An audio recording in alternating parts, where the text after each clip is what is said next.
बिस्मिल्लाहिर्रहमानिर्रहीम अस्सलामुअलैकुम। मेरा नाम है नवीद शेख। आप देख रहे हैं सुपर टीम यूट्यूब चैनल। आज मैं फिर एक बार मोदी की कारस्तानियों, भारत और आरएसएस की जो रेशा दवानियाँ हैं और जो साजिशें हैं और जो उनकी दो नंबरियाँ हैं उसके ऊपर बात करना चाहूँगा आपसे।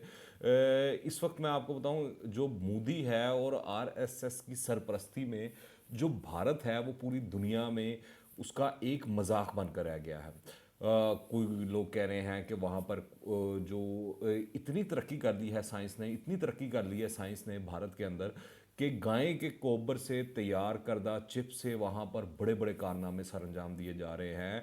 यहाँ तक कि बहुत से जो वहाँ के साइंसदान हैं उन्होंने ये तक साबित कर दिया है कि अगर गाय को ज़िबा किया जाए तो फिर जलजला आता है, वैसे नहीं आता। तो ये सूरत हाल है। आज इस पर मैं आपको तफसीली बताऊंगा और इसके अलावा ये भी बताऊंगा कि जो योगी आदित्यनाथ है वो मोहम्मद अली जौहर यूनिवर्सिटी पर किस तरह कब्जा करना चाह रहा है और वो मुसलमानों पर भारत के अंदर किस तरह अरसा हयात तंग किया हुआ है और किस तरह पाकिस्तान ने भी और चीन ने मिलकर एक ऐसा स्ट्रेटजिक मूव खेला है जिसने भारत की नींदें जो हैं हराम कर दी हैं।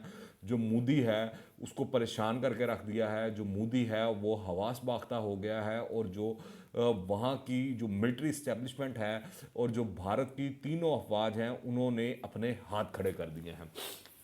इस बारे में कोई दो राय नहीं है कि मोदी सरकार भारत को हिंदुत्व के नज़रिए पर परवान चढ़ा रही है। कभी मुतनाज़ा शहरियत का कानून पास करती है तो कभी गाय कशी के नाम पर मुसलमानों को मौत के घाट उतारा जाता है। मोदी को यूं ही गुजरात के कसाई का लक़ब नहीं दिया गया था। मोदी सरकार मुल्क में गाय के तकद्दुस को फ़रोग देने के लिए सर धड़ की बाजी लगा रही है और ये सब कुछ अपनी सियासी दुकान चमकाने की गर्ज से है। इसके अलावा इसकी और कोई वजह नहीं है। इस मकसद के लिए 2019 में काऊ कमीशन के क़याम गाय के हवाले से जुनून का खुला इजहार है।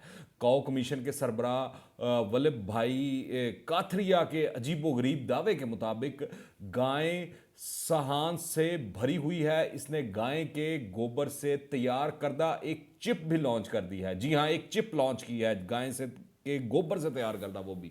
और दावा किया जा रहा है कि चिप मोबाइल फोन से पैदाशुदा तापकारी के असरात को ख़त्म करती है।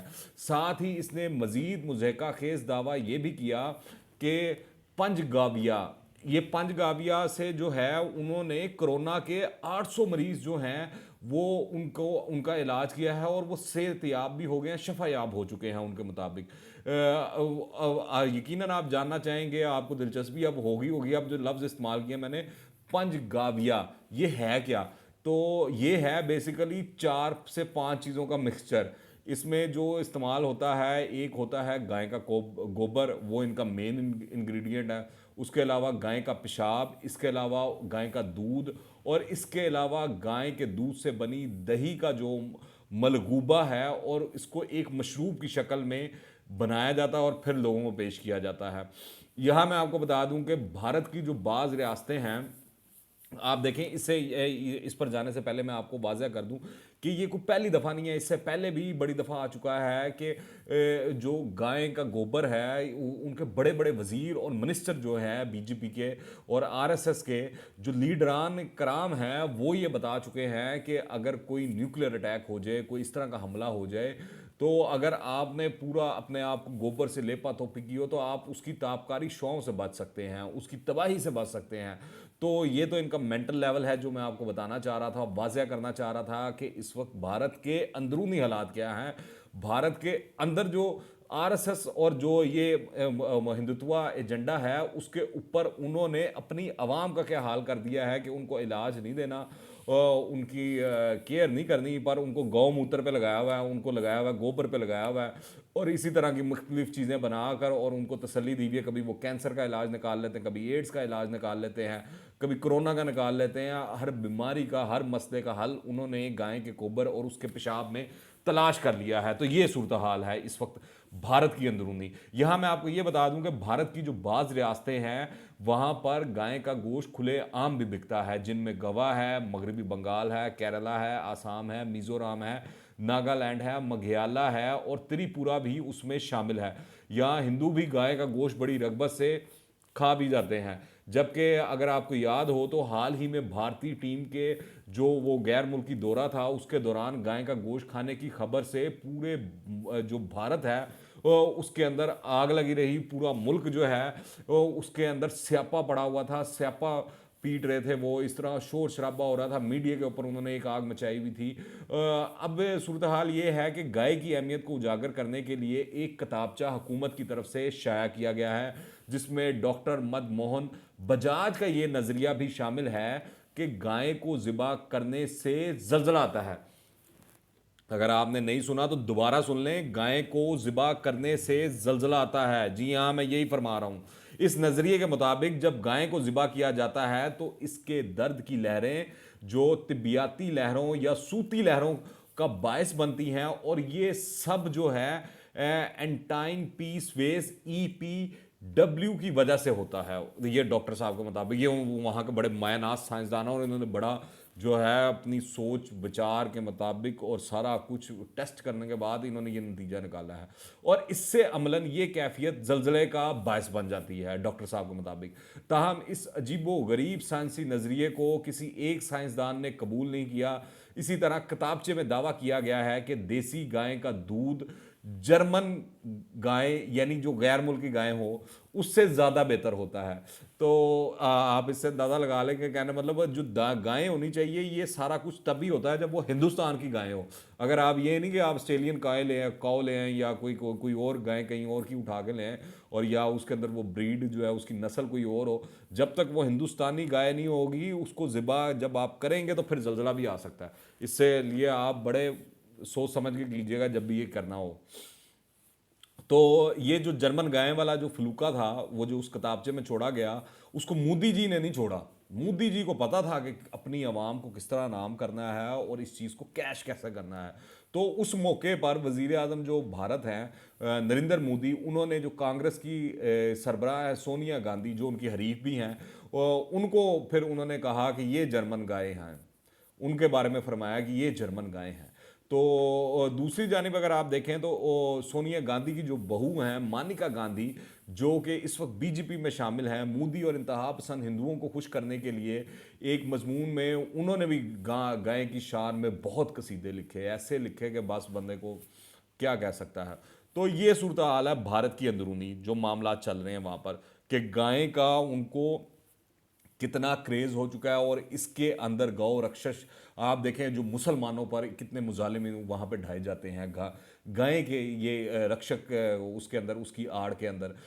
फिर आप देखें जो मसीही भाई हैं उनके ऊपर क्या जुल्म ज़्यादती की जाती है भारत में ये गाय वाले मामले को लेकर, और ये सारा कुछ किसी पे वहाँ पे सबसे आसान काम इस वक्त भारत के अंदर ये है कि आपने किसी भी मुसलमान को टारगेट करना है तो आप इल्ज़ाम लगा दें कि इसके घर से गाय का गोश्त या तो पकाया जा रहा है, या इसने गाय ज़िबा किया, या इसके घर से गाय का गोश्त निकला।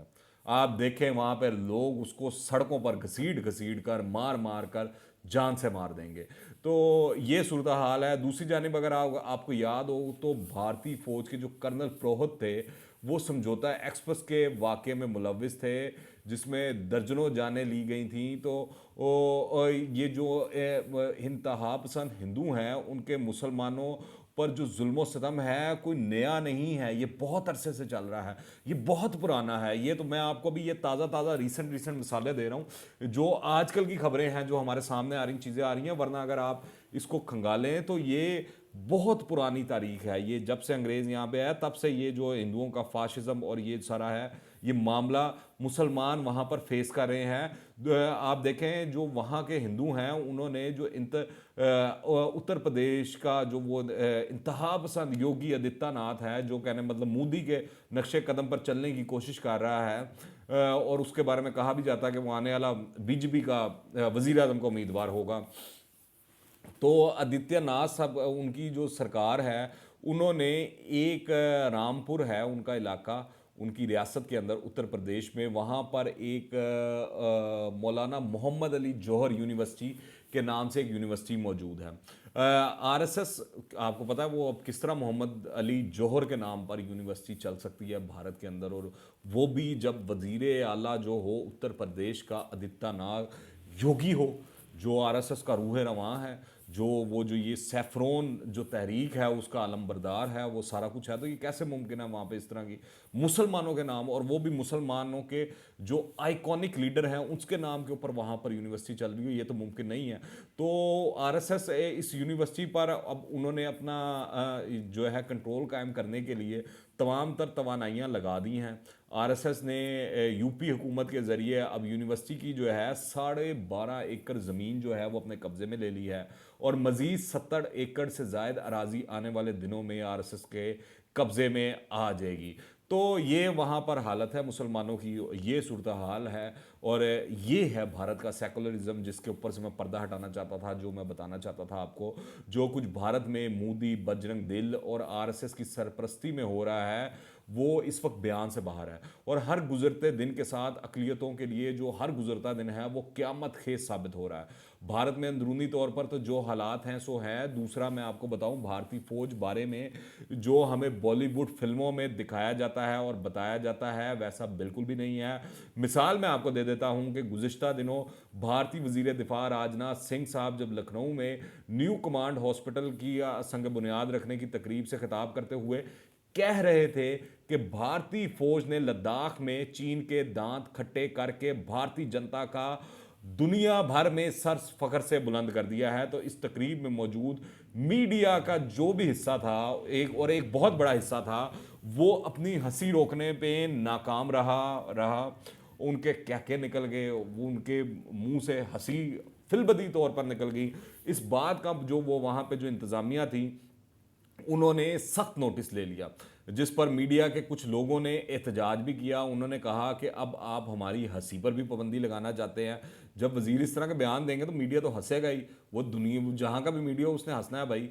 भारतीय फौज को तादाद के हिसाब से तो दुनिया की 5वीं बड़ी फौज कहा जा सकता है, लेकिन चीन की जो वो पीएलए है, पीपल्स लिबरेशन आर्मी से हाथापाई में अपने कर्नल समेत 20 जवान गनवाने के वाली फौज को दुनिया की 5वीं बेहतरीन फौज कहना मजाक नहीं तो क्या है। मीडिया हंसे तो ना, फिर क्या करे, हंसे ना तो फिर क्या करे, वो आप खुद बता दें राजनाथ सिंह, आप ज़्यादा बेहतर जानते हैं। और अगस्त 2020 की लद्दाख झड़प के बाद चीन ने जिन चौकियों पर कब्जा किया वो ताहाल उसके फौजियों के जेर कब्जा है। लेकिन भारत का जो वजीर दिफा है अपनी फौज और कौम को बीच चौराहे में शर्मिंदा करने के लिए झूठ पर झूठ बोले जा रहा है कि भारतीय फौज ने चीनियों के दांत खट्टे कर दिए। चंद रोज कबल भी जब भारतीय वजीर दिफा ने पाकिस्तान और चीन को मुखातिब करके कहा था कि भारत को कमज़ोर ना समझा जाए, और ये कि मशरकी लद्दाख में चीनी फौज के साथ मुकाबले के बाद दुनिया को पता चल गया कि कोई भारत के खिलाफ आंख उठाकर भी नहीं देख सकता। तो इंटरनेशनल मीडिया के अफराद ने एक दूसरे को देखने लगे कि इस बयान का मकसद क्या है और ये लॉजिक कहाँ से निकाली गई है, और ये दिन दिहाड़े सफ़ेद झूठ क्यों बोला जा रहा है कि भारतीय वजीर दिफा इस कदर लाइल्म शख्स है कि इसे नहीं पता कि लद्दाख में क्या हुआ, कैसे भारतीय फौज को फांटी पड़ी, किस तरह वो दुम दबा के भागे, किस तरह उनके बंदे दिन दिहाड़े जो है वहाँ पर मारे गए। इससे कबल एक रोज़ कबल ही भारतीय मीडिया ने हालांकि खबर दी थी कि अरुणाचल प्रदेश के एक इलाके की सैटेलाइट तस्वीरें जो हैं वो मंजरे आम पर आई थी, जिसमें साफ देखा जा सकता है कि एलएसी से 4 किलोमीटर अंदर भारतीय इलाके में, जी हां भारतीय इलाके के अंदर, लद्दाख की बात नहीं कर रहा मैं, अरुणाचल प्रदेश की बात कर रहा हूं, वहां पर चीन ने सिर्फ एक बस्ती बसा चुका है, बल्कि सड़कें तामीर कर कर एक मिलिट्री चेक पोस्ट भी कायम कर चुका है। तो ये सूरत हाल है भारतीय फौज की दीदा दलेरी की और चीज़ों की। बातों के अंदर तो वो बहुत शेर है, सारा कुछ है, राजनाथ सिंह जो भी है वो बता देते हैं, पर असल सूरत हाल ग्राउंड सिचुएशन जो है भारतीय फौज की वो काफ़ी कमज़ोर है और काफ़ी पतली है। इतलात ये भी हैं कि अब चीन और पाकिस्तान अपनी स्ट्रेटजिक पेशकदमी के लिए बहुत बड़ी पेशरफ्त करने जा रहे हैं, जिसने मोदी को हवास बाख्ता कर दिया है। चीन और पाकिस्तान गिलगित बल्तिस्तान में अस्तोर से एक नई शाहराह तामीर करने जा रहे हैं। भारत की तमाम फौजी क़यादत और मोदी टोला सर चोड़े बैठे हैं कि किस तरह इस्लामाबाद में बैठी इमरान सरकार को इस सड़क की तामीर से बाज रखा जाए, क्योंकि अगर चीन की मुआवनत करते हुए ये शाहराह तामीर होगी तो लद्दाख में चीन के आनी हाथों की गिरफ्त भारत की गर्दन पर आ जाएगी और भारतीय फौज आगे और पीछे हर दो तरफ से चीन और पाकिस्तान के घेरे में आ जाएगी। अनकरीब आप देखेंगे कि भारत को चारों तरफ में चीन और पाकिस्तान ही दिखाई देगा। ये दिन आने वाले हैं, बल्कि आने वाले क्या आ चुके हैं। दरअसल मोदी सरकार के चेहरे से सेकुलरिज्म की कली तो कब की खुल चुकी है। अब तो दुनिया पर यह वाज़ह हो चुका है कि मोदी पाकिस्तान को बदनाम करने के लिए और सियासी फवायद हासिल करने के लिए इस हद तक गिर सकता है कि अपने ही फौजियों को मरवा कर इल्जाम पाकिस्तान पर डालने की मंसूबाबंदी भी कर सकता है। आप डिसइंफो लैब देख लें, अभी जो रिसेंटली वो जो इंडिया के बहुत ही बड़े मायाना सुपरस्टार साफी अर्नाब गोस्वामी हैं, वो जो उनकी व्हाट्सएप चैट लीक हुई है उसके बाद तो सारी कहानी समझ आ जानी चाहिए, कोई उसके अंदर इबाहम ही नहीं रह जाता। तो ये है सारा नाज़रीन आपके सामने जो मैंने मुद्दा पेश किया, भारत की अंदरूनी सारे मामला से लेकर और जो अक़लियतों की वहाँ पे सूरत हाल है वहाँ से लेकर और जो इंटरनेशनली और जो ख़ित्ते के अंदर जो स्ट्रेटजिक पोजीशनिंग और चीज़ें बदल रही हैं उस तनाजुर में आपको आगाह किया। आपको ये वीडियो कैसी लगी नीचे कमेंट्स में लाजमी बताइएगा और जो भी आप राय रखते हैं चीज़ों के बारे में लाजमी बताइएगा। अगर आपने अभी तक इस चैनल को सब्सक्राइब नहीं किया तो इस चैनल को भी सब्सक्राइब करें, बेल आइकन को प्रेस करें ताकि ताज़ा तीन अपडेट्स और नई वीडियोज़ आपको बर वक्त मिलती रहें। और अगर ये वीडियो पसंद आए तो लाइक करें और ज़्यादा से ज़्यादा शेयर करें। दुआ में याद रखिएगा। अंटिल द नेक्स्ट टाइम, अल्लाह हाफिज़।